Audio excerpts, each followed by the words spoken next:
Hello friends, आज हम आपको बताएंगे कंप्रेसर का CSR कैसे निकालते हैं।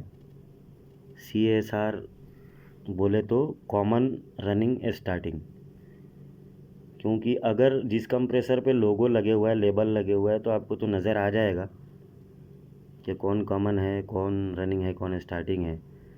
कहीं कहीं क्या होता है, कोई कोई साइड पे कोई भी लोगो नहीं होता है, कोई भी लेबल नहीं होता है, तो वहाँ पे हम किस तरह से निकालेंगे कॉमन रनिंग स्टार्टिंग, ताकि हम कंप्रेसर को परफेक्टली स्टार्ट कर सकते हैं। तो उसके लिए सबसे पहले हमें क्लैंप मीटर, जो कि ये क्लैंप मीटर है, देख सकते हैं आप लोग, इसको कंटिन्यूटी मोड पे रखेंगे। ओम्स चेक करेंगे।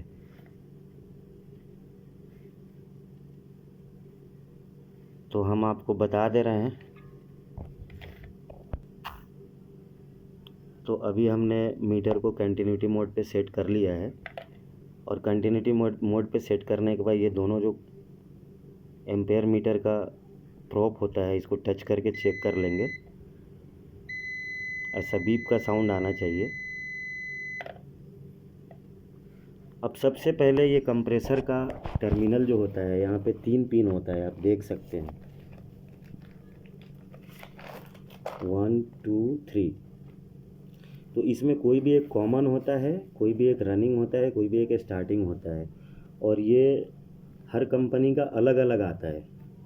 ऐसा भी नहीं है कि तीनों का अलग अलग सेम रहेगा, कोई भी माइंड में बिठा लेगा कि ये रनिंग है, ये कॉमन है, ये स्टार्टिंग। ऐसा नहीं है। हर कंपनी का अलग अलग सिंबल होता है, अलग अलग कॉमन रनिंग स्टार्टिंग होता है, और ये बहुत इम्पोर्टेंट है, क्योंकि अगर गलत लगाएंगे तो कंप्रेसर ख़राब हो जाएगा।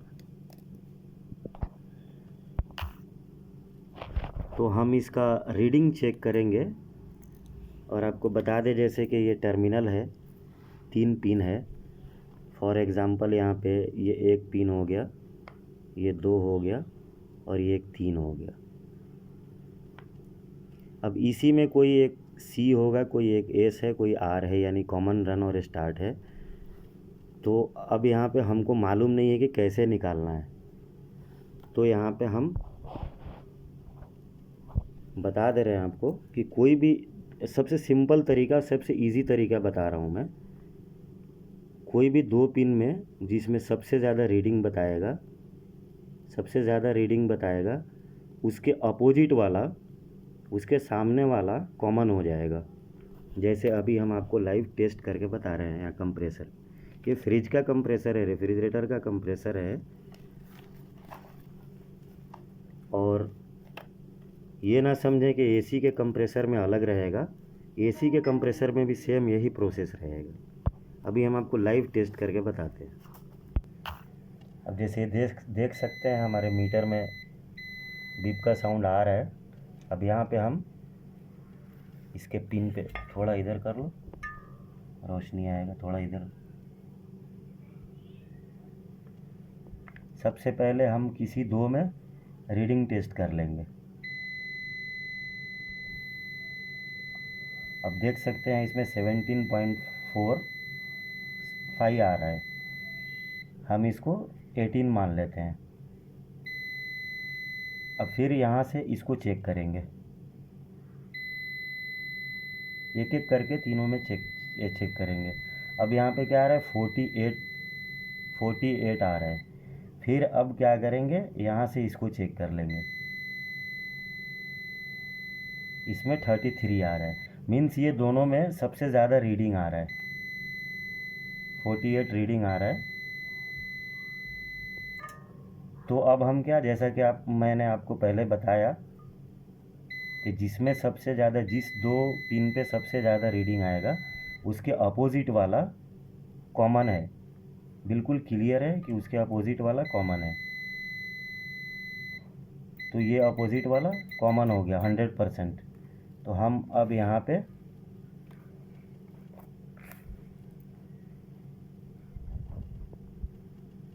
इसको कॉमन मान ले रहे हैं, क्योंकि ये दोनों के बीच में सबसे ज़्यादा रीडिंग आया है 48। अब यहाँ पे हमने कॉमन निकाल लिया है, क्लियर हो गया कि ये दोनों में सबसे ज़्यादा रीडिंग आया, तो इसके ऊपर वाला कॉमन हो गया। अब हमको क्या निकालना है, ये कॉमन हो गया। अब कॉमन से दोनों पिन में बारी बारी करके चेक करेंगे कितना आ रहा है।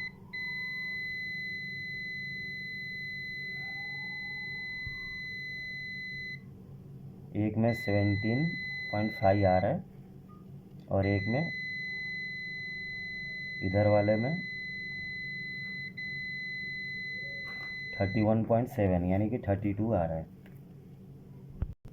अब आप देख सकते हैं, जैसा कि ये हमको तो पहले से मालूम हो गया है कि ये कॉमन है, ऊपर वाला,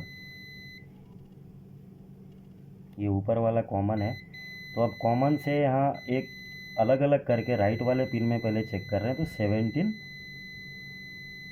17 रीडिंग आ रहा है, 17.3 आ रहा है, 17 मान सकते हैं। तो यहाँ पे हमने 17 लिख दिया है, कॉमन से राइट वाले पिन पे 17 रीडिंग लिख दिया है, और कॉमन से लेफ़्ट वाले पे 32 रीडिंग लिख दिया है। इस पे लेफ़्ट वाले पे 32 रीडिंग आ रहा है, देख सकते हैं आप लोग, 31.78 ऐसा आ रहा है, 32 हम इसको मान लेते हैं। तो अब यहाँ पे आपको क्या समझना है, ये कॉमन तो हमारा निकल गया है, क्लियर है कि ये कॉमन निकल गया है, क्योंकि जिस दो में सबसे ज़्यादा रीडिंग आएगा उसके अपोजिट वाला, सामने वाला कॉमन हो जाएगा, कॉमन होता है। और उसके बाद में अब कॉमन से हम ये इस पिन पे चेक कर रहे हैं राइट वाले पे, तो 17 आ रहा है, और कॉमन से लेफ़्ट वाले पे चेक कर रहे हैं तो 32 आ रहा है रीडिंग। तो हम यहाँ पे क्लियर आपको पहले ये बता देना चाह रहा हूँ कि जिसमें सबसे ज़्यादा, सबसे कम रीडिंग आएगा, सबसे कम जिसमें आएगा वो कॉमन होगा, उससे जो कम आएगा वो रनिंग होगा। तो अब हम यहाँ पे क्या है, इस कॉमन से ये राइट साइड में 17 रीडिंग आया है तो ये रनिंग हो जाएगा, और कॉमन से लेफ़्ट साइड में 32 रीडिंग आया है तो ये स्टार्टिंग हो जाएगा। अब स्टार्टिंग से रनिंग में सबसे ज़्यादा रीडिंग है, और कॉमन से रनिंग में सबसे कम रीडिंग है, और कॉमन से स्टार्टिंग में मिडिल वाला रीडिंग है। इसी तरह से कॉमन रनिंग स्टार्टिंग निकाला जाता है, और ये एकदम परफेक्ट है। इस तरीके से आप लोग अगर निकालेंगे कॉमन रनिंग स्टार्टिंग, तो 100% सही से आपका कनेक्शन होगा और कंप्रेसर पूरी तरीके से वर्क करेगा। अभी हम आपको कंप्रेसर को दूसरा एक फार्मूला से चलाने का भी आपको बताएंगे, दूसरे तरीके से। अगर कंप्रेसर में रिले नहीं है तो उसको हम कैसे स्टार्ट कर सकते हैं। जैसे कि ये फ्रिज का कंप्रेसर है, इसमें अगर रिले नहीं है, या फॉर एग्ज़ाम्पल हम कहीं भी जा रहे हैं साइड पे फ्रिज चेक करने, तो वहाँ पे रिले ख़राब है, तो उससे पहले हम क्या करेंगे, इसको डायरेक्ट चेक करेंगे। अगर डायरेक्ट कंप्रेसर हमारा स्टार्ट हो रहा है, प्रॉपर तरीके से वर्क कर रहा है, तो ही हम रिले रिप्लेस करेंगे। तो वो तरीका भी हम आपको अभी बताएंगे। जैसा कि देख सकते हैं, हम अभी इस कंप्रेसर को डायरेक्ट चला के चेक करेंगे ये प्रॉपर वर्क कर रहा है या नहीं कर रहा। कैसे चेक करना है वो तरीका हम आपको एकदम ईजी बताएंगे। तो अभी तो हमको मालूम है कि ये ऊपर वाला कॉमन है, ये राइट साइड वाला रनिंग है, ये लेफ़्ट साइड वाला स्टार्टिंग है। जैसा कि यहाँ पे हमने आपको डायग्राम में भी बताया है, पूरा रीडिंग निकाल के कैसे निकालते हैं वो तो हम आपको बता चुके हैं। आप वीडियो अगर अच्छे से देखेंगे तो आपको पूरा समझ में आ जाएगा। तो अभी आपको याद रखना होगा, हम आपको एक बात बता दे रहे हैं कि कभी भी ये जो समझ लीजिए मेन लाइन है, एक न्यूट्रल है और एक फेस है, ये दो मेन लाइन है, 220 वोल्ट, एक न्यूट्रल है और एक फेस है। तो आपको ये चीज़ ध्यान में रखना है कि कभी भी, चाहे वो पानी का ही मोटर क्यों ना हो, क्योंकि ये कंप्रेसर के अंदर भी मोटर ही होता है, वॉशिंग मशीन का मोटर क्यों ना हो, एसी का कंप्रेसर क्यों ना हो, इसमें जो ये मेन लाइन जाता है, एक कॉमन में जाता है और एक रनिंग में जाता है। तो हम एक कॉमन में इस मेन लाइन को लगा देंगे। ये डायरेक्ट चलाने का तरीका है, इसको आप लोग कंटिन्यू चलाने के लिए यूज़ ना करें। ये सिर्फ कंप्रेसर चेक करने के लिए बनाया गया है कि सही है या नहीं। अगर एम्पेयर बराबर ले रहा है जेन्युइनली, ये कंप्रेसर आपको 0.67 ऐसा एम्पेयर लेगा लगभग। तो एक कॉमन में और एक रनिंग में हमने यहाँ पे पिन को लगा दिया है। अब इसको डायरेक्ट चलाने का कैसा है प्रोसेस, कॉमन में और रनिंग में लाइन देना है, कॉमन में और रनिंग में। डायरेक्ट चलाने के लिए इसको हमको रनिंग से स्टार्टिंग को शॉर्ट करना है, और जैसे ही ऑन करेंगे पहले ऑफ करके ऐसा रख लेना है टेस्टर को या कोई भी ऐसा चीज़, ध्यान रहे कि न्यूट्रल और फेस शॉर्ट ना हो, आपस में कहीं भी टच ना हो। तो ये देख सकते हैं हमने रनिंग को और स्टार्टिंग पिन को टच करके रखा हुआ है, देख सकते हैं आप। अब वायर लगाओ, देखिए ये स्टार्ट हो चुका है। अभी हम आपको एम्पेयर स्टार्ट भी हो चुका है, ये देखिए आप साउंड भी सुन सकते हैं। मैं इसको टच करके भी आपको बता रहा हूँ, कोई भी करंट नहीं आएगा, कुछ भी नहीं आएगा, बस प्रॉपर तरीक़ा से चेक करना है जैसा आपको बताया जा रहा है। पूरा यही प्रोसेस अप्लाई करना है और ये सबसे बेस्ट तरीका है दोस्तों। अब हम मीटर को क्या करेंगे, यहाँ पे एम्पेयर पे रख लेंगे और ये पहले ही लगा के चेक करना है, क्योंकि मुझे मालूम है कि ये कंप्रेसर सही है, इसलिए मैं पहले लगाया नहीं। अब कोई भी एक वायर में, जो मेन लाइन होता है, कोई भी एक वायर में क्लैंप मीटर को ऐसा ये कर देना है। तो यहाँ पे क्या है, रियल एम्पेयर आपको शो होगा, जैसा कि देख सकते हैं आपको। ये काफ़ी ओल्ड कंप्रेसर है तो ज़्यादा थोड़ा एम्पेयर लेता है, तो ये आपको 1 एम्पेयर ले रहा है, 1 एम्पेयर ले रहा है, क्योंकि खाली में है। और ये कंप्रेसर मैं वैक्यूम के लिए यूज़ करता हूँ, तो वैसे भी ये कंप्रेसर अपने नॉर्मल स्थिति में नहीं है, काफ़ी रफ एंड टफ यूज है इस कंप्रेसर का।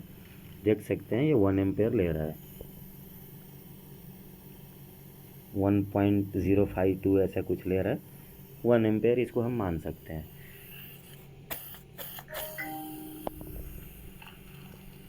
अब हम आपको बताएंगे ये कंप्रेसर में जेन्युइनली, ये रेफ्रिजरेटर के कंप्रेसर में 3 पाइप्स होते हैं। तो हम आपको बता रहे हैं कि जैसा कि दोस्तों ये देख सकते हैं आप, 3 पाइप है इस कंप्रेसर में। फर्स्ट ये एक है, ये दूसरा है और ये एक तीसरा है। हमने इसको वैक्यूम कंप्रेसर बनाया है, इसलिए एक पाइप को यहाँ पे सील्ड कर दिया है और एक पाइप को हम प्रेशर के लिए यूज़ कर रहे हैं और एक ये सक्शन के लिए है, जिससे हम वैक्यूम भी करते हैं। हालांकि प्रॉपर वैक्यूम इससे नहीं होता है, काम चलाऊ हो जाता है। तो यहाँ पे हम आपको बताएंगे इस कंप्रेसर में 3 पाइप होता है। तो इसमें कौन कौन सा पाइप होता है, ये तीनों।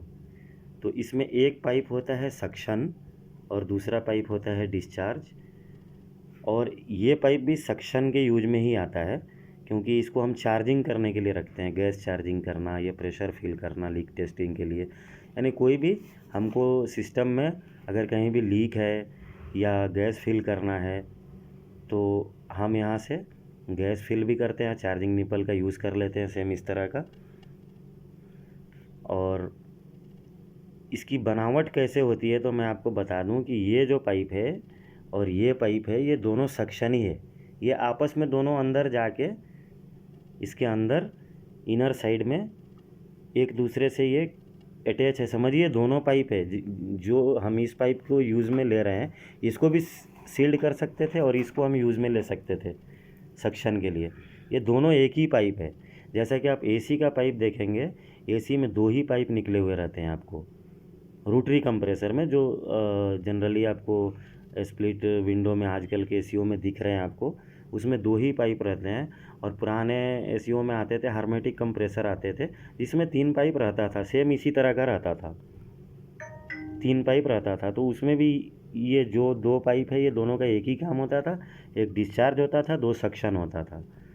तो अब तो आपको मैं बता दूं, डिस्चार्ज किसको बोलते हैं। डिस्चार्ज जहाँ से प्रेशर आउट होता है, प्रेशर जहाँ से निकलता है, उसको डिस्चार्ज बोलते हैं। सक्शन जहाँ से वो खींच रहा होता है, गैस को खींचता है, या आप एयर दे सकते हैं, या नाइट्रोजन फिल करके लीक टेस्टिंग के लिए आप यहाँ से यूज़ कर सकते हैं। सक्शन है। अब कंप्रेसर को ऑन करेंगे तो यहाँ से खींच रहा होता है, यहाँ से भी खींचेगा और यहाँ से डिस्चार्ज करेगा, यानी कि फेंकेगा। अब हम आपको बता दें सबसे इम्पोर्टेंट तरीका कि आप कैसे समझेंगे कि इसमें डिस्चार्ज कौन है और सक्शन कौन है। वैसे आप कंप्रेसर चलाएंगे, पाइप पूरा कट रहेगा तो आपको मालूम हो ही जाएगा, जहाँ से फेंक रहा होगा वो डिस्चार्ज होगा, जहाँ से खींच रहा होगा वो सक्शन होगा। मगर पूरा पाइप सिस्टम में अटैच है, लगे हुआ है, तो तब आपको कैसे मालूम होगा कि इसमें सक्शन कौन है, डिस्चार्ज कौन है।